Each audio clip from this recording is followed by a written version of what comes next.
We all have an internal governor, a silent, unseen force regulating our achievements, our love, our joy, regardless of effort.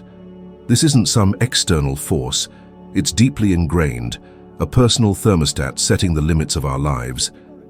Could you reprogram yours in just a week to unlock a life you never imagined?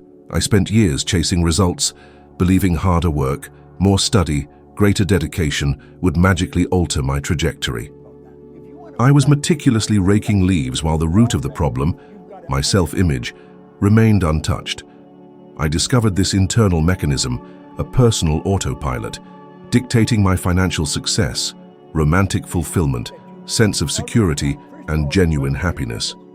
This system, like a plane on autopilot, overrides conscious decisions, keeping my life aligned with my deeply held beliefs about myself.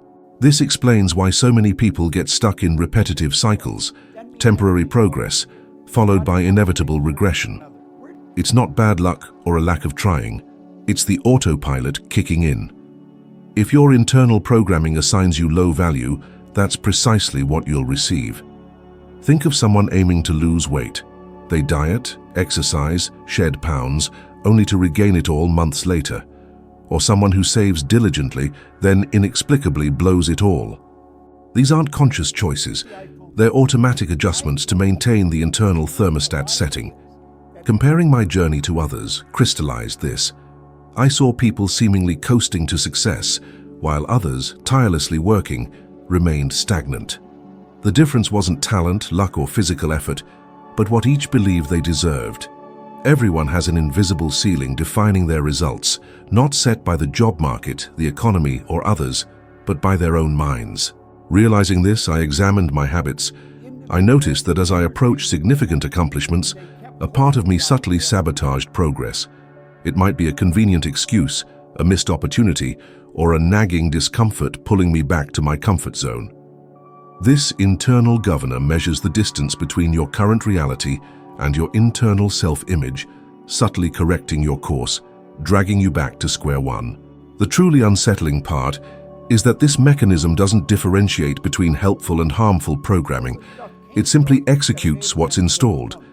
If you see yourself as limited, insecure, or unlucky, that's your reality. If you see yourself as confident, capable, and deserving, that becomes your experience. The good news? Unlike a regular thermostat, this internal governor is reprogrammable.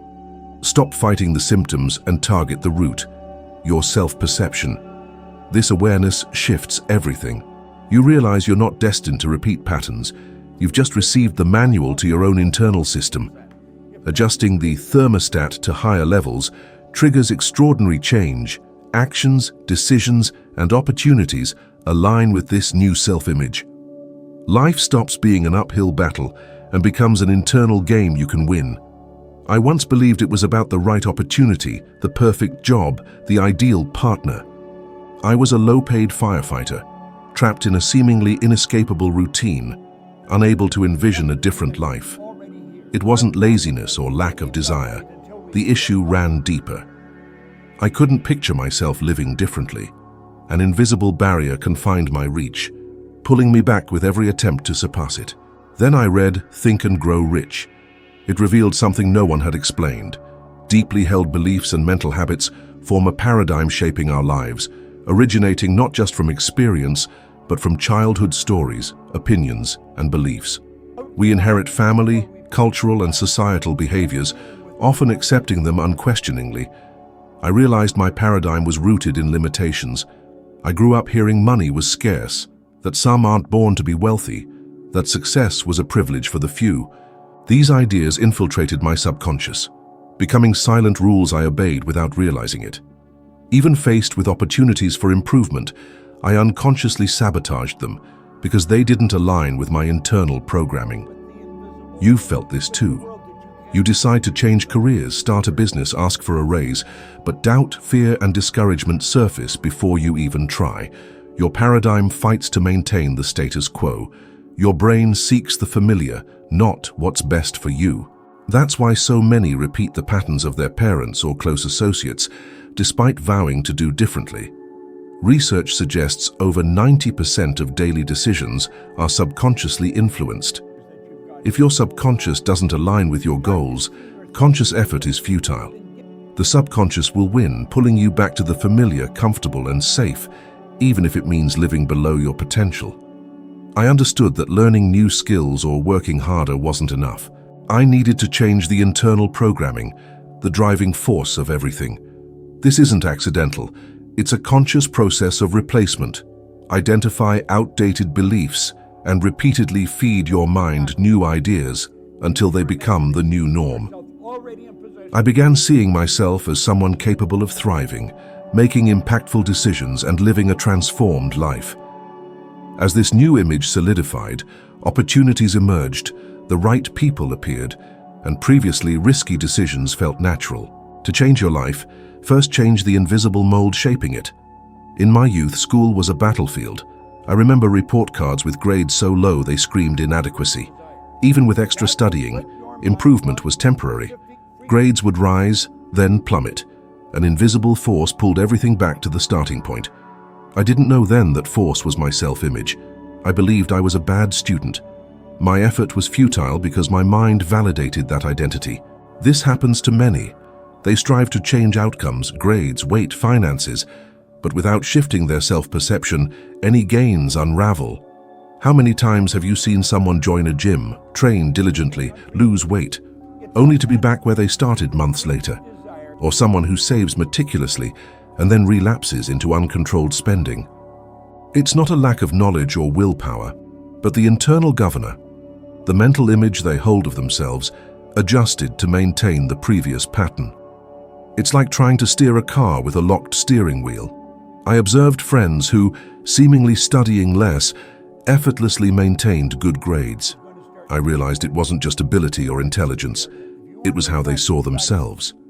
They believed they were good students and acted accordingly. Someone who views themselves as perpetually clumsy will find ways to prove their belief.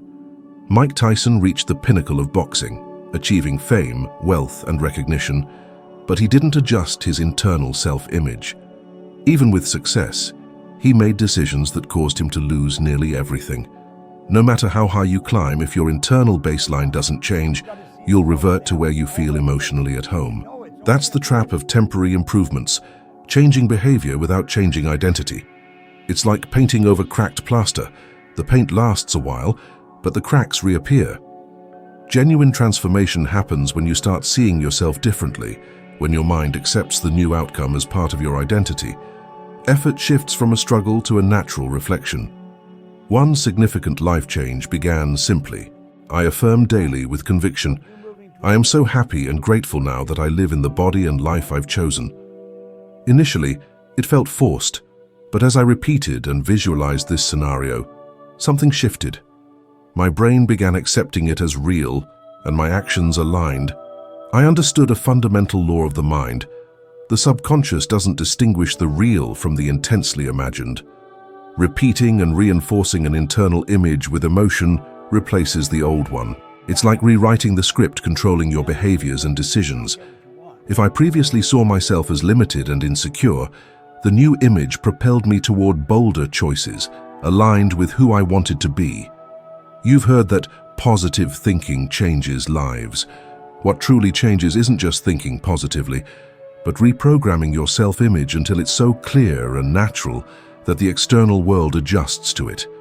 Seeing myself as someone capable of thriving, I made different decisions. I no longer accepted limitations and wouldn't settle for situations previously considered normal. Opportunities arose from unexpected places, as if the universe responded to the new pattern I emitted. This applies to any life area. If you want to improve your relationship with money, budgeting and frugality aren't enough. You must see yourself as someone who generates, manages, and multiplies resources. If you want better health, don't just cut food or exercise out of obligation. Internally, create the image of a healthy, active, energetic person. With this image firm, your choices will naturally reflect who you believe yourself to be. I often say self-image is an invisible mold. You create externally only what you build internally. Changing that mold reorganizes everything. After years of forcing results, I realized the real work was internal. When this transformation happens, life flows almost magically. It's not magic, it's the power of aligning your inner world with your external desires. Most people live following a script not written by themselves. They make choices to please others, shaping their dreams to meet family, friend, or stranger expectations. I lived like that, trying to be the version others expected, and I can attest, it's one of the quickest ways to waste a life. There's a subtle fear of displeasing, of judgment, of rejection. This fear causes many to shrink, to live below their potential, to say yes when they mean no, stifling desires that, if followed, would change everything. I learned that living to please everyone is a losing battle. There will always be criticism, no matter how hard you try. Oscar Wilde was right. Selfishness isn't living as we wish, but expecting others to live as we wish. This made me rethink my approach. I realized that while concerned with external approval, I'd never find true peace. The price of living under others' rules is too high. It costs your freedom, authenticity, and ultimately, your happiness. Examples abound. Many artists, athletes, and entrepreneurs have lost everything because they couldn't be authentic under external pressure. Amy Winehouse is a tragic case. Her talent was undeniable, but expectations, criticism, and surrounding influences led to a premature end. That's the danger of not adjusting your self-image. You become vulnerable to outside opinion, reacting to what happens instead of creating the life you desire. Deciding to live by my own rules changed everything. I made decisions based on what made sense to me, not what was acceptable to others. Ironically, this didn't alienate the right people. It drew them closer. Connections became more genuine because I stopped being a manufactured version and started being myself. This change isn't immediate. Initially, saying no will be uncomfortable, and choosing a path defying expectations will create doubt. But that discomfort is a good sign. You're breaking old patterns and adjusting your internal governor for a life aligned with who you truly are. Stopping to please and starting to live to express your beliefs and desires unleashes something powerful. Confidence grows, decisions become clearer, and life gains a freedom no external approval could offer. Ultimately, it's that freedom that makes each day valuable. At some point, I realized most people don't fail from lack of ability, but from underestimating the power of small daily adjustments. We wait for major events, a new job, an unexpected inheritance, a lucky break, ignoring that consistent actions repeated daily truly shape us. It's like the course of a river. Water doesn't carve a canyon overnight, but over time, it sculpts the rock. Understanding this, I asked, what am I doing daily without thinking that's creating my reality? I realized many habits stemmed from decisions I didn't even remember making. My morning coffee, the conversations I engaged in, the beliefs I repeated, all silently guided me to a specific destination, not always the desired one. I changed strategy. Instead of drastic changes that exhausted and frustrated me, I started adjusting seemingly insignificant things that, over time, would become transformative. You've been there. You start a project motivated, take huge strides for a week or two, but when the initial enthusiasm fades, everything crumbles. Drastic changes require immense energy, and the mind, to protect itself, pushes us back to comfort. But when you change incrementally, strategically, and consistently, the subconscious doesn't sound the alarm. It accepts, and the new action becomes part of your pattern. I like to think of it as compound interest. Initially, nothing seems to be happening, but over time, the accumulation creates an exponential leap. Studies show replacing a bad habit with a positive one, maintained for months, can significantly impact physical, emotional, and financial health. It's a transformation that isn't initially noticeable, but becomes undeniable in the long run. For me, it started simply reading 10 minutes daily on personal development. 10 minutes isn't much, right? But those 10 minutes opened doors to new ideas, decisions, and opportunities. Silently, my paradigm began to shift. Many underestimate the power of small daily wins, which, accumulated, completely redefine their self-image. If you want to change any life area, start small. Don't underestimate the power of a seemingly simple habit. Like a river constantly flowing, These small adjustments, maintained consistently, have the power to sculpt a new version of you.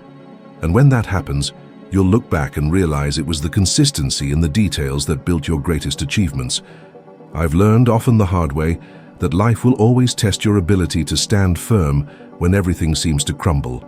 I'm not talking about minor setbacks, but crucial moments that deeply destabilize you. Job loss, the end of a long-term relationship, a financial crisis threatening everything you've worked for. In these moments of great adversity, most despair and act from fear, making hasty decisions that worsen the situation. The truth is, these periods of turbulence expose your mental structure. If, deep down, you see yourself as fragile, vulnerable, and lacking resources, that will be your reaction. Retreat, shrink, and accept less than you deserve.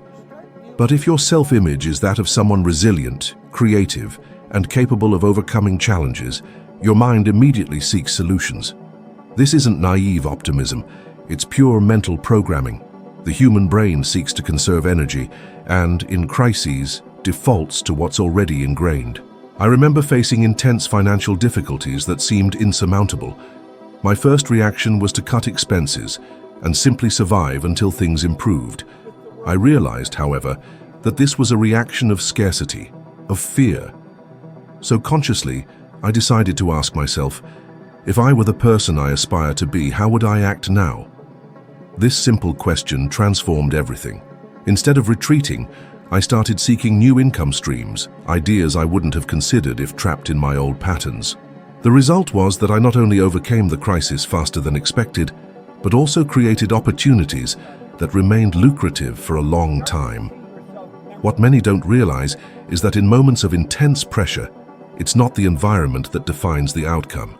It's how you see yourself. Two people can face the same storm. One succumbs, the other flourishes. The difference lies in each individual's internal adjustment. Studies show that in extreme stress situations, human performance can drastically increase or decrease depending on the internal confidence and mental clarity maintained by the person. So before the crisis hits, because it will hit at some point, you need to enhance your internal image. You need to visualize yourself as someone capable of acting with clarity under pressure, transforming obstacles into opportunities. When that image is solid, you will not only survive difficult times, but use them as fuel to become even stronger. And looking back, you'll realize it was precisely the most turbulent phases that shaped the most powerful version of yourself. I discovered that one of the biggest potential thieves isn't failure, but the habit of delaying what we know needs to be done. Procrastination isn't just laziness or disorganization, as many believe. It directly reflects your self-image. When you see yourself as someone who meets deadlines, acts quickly, and honors commitments, your actions naturally follow that line. But if your self-image is that of someone who always puts things off or only functions under pressure, you will, consciously or unconsciously, find ways to delay even what is most important. I've experienced this.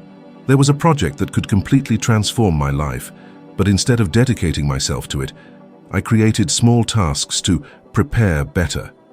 Days turned into weeks, and when I realized it, the opportunity had passed. I didn't fail from inability. I failed because my mental programming sought comfort in the familiar, and starting something grand required facing the discomfort of leaving my comfort zone. Perhaps you recognize this in your own life. It might be that course you always wanted to take, but you keep delaying, thinking it's not the right time. It could be an important conversation you know you need to have, but you postpone to avoid tension. Procrastination, most of the time, is just disguised fear. And the fear isn't necessarily in what you'll face, but in what will happen if you succeed.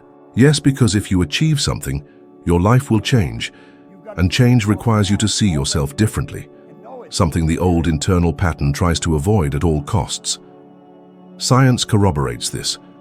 Research indicates that procrastination is strongly linked to a lack of self-confidence and difficulty, seeing oneself as capable of handling the consequences of their actions. In other words, it's easier to postpone than to confront the possibility of failure or even of winning. Stop letting procrastination steal your dreams. Seriously, how many times have you put off something important? I used to do it all the time until I figured out a simple trick.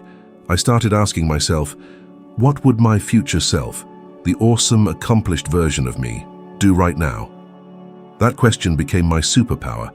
It forced me to act like the person I wanted to be, not the person I was stuck being. Small actions, consistent effort, that's the key. It's amazing how quickly those tiny wins build momentum. You become more confident, and that confidence fuels even more action. It's a beautiful upward spiral, a virtuous cycle that crushes procrastination. Inertia becomes your enemy, not your default setting. This isn't some overnight transformation, it's a journey, but I promise you, every step counts. And speaking of steps, check out the next video, it's playing right now, to level up your game even further. We'll dive deeper into practical strategies, but first remember this, belief is everything.